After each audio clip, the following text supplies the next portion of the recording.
सतनाम। गूंजे धरम्बर में बाबा के नाम। जय गुरु घासी बाबा, जय सतनाम।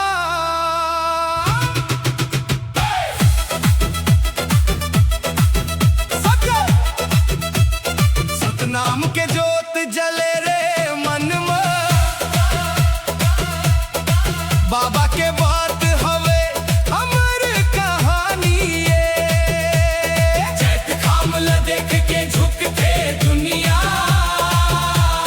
गूंजे सतनाम के मीठी वाणी। सतनाम के जोत जले रे मन में, गिरोधपुरी के पावन माटी जन्म लिए अवतारी।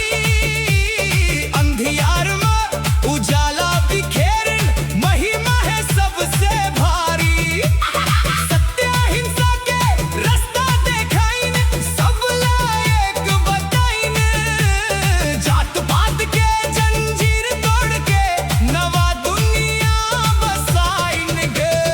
सतनाम के जोत जले रे मन में, सतनाम के जोत जले रे मन में। सतनाम के जोत जले रे मन में।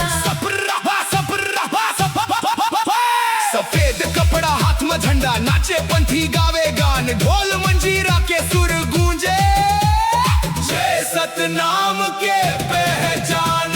गाँव गाँव में गूंजे बानी, बाबा के महिमा गाथा। सुन के हर कोई झुक जाते, मिट जाते सबके व्यथा।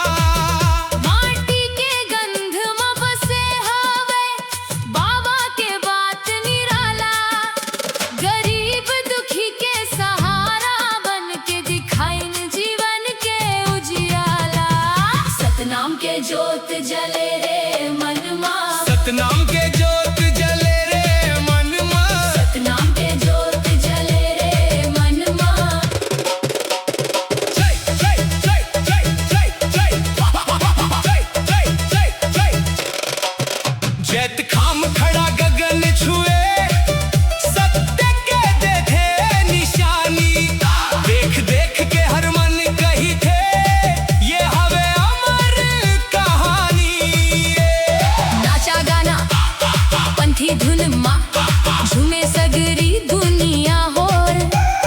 जय सतनाम के नारा गूंजे, भर जाते खुशियों के दुनिया। सुन ले भाई ये सतनाम के बात, बाबा बताइन सच्चा रास्ता साफ। ना कोई छोटा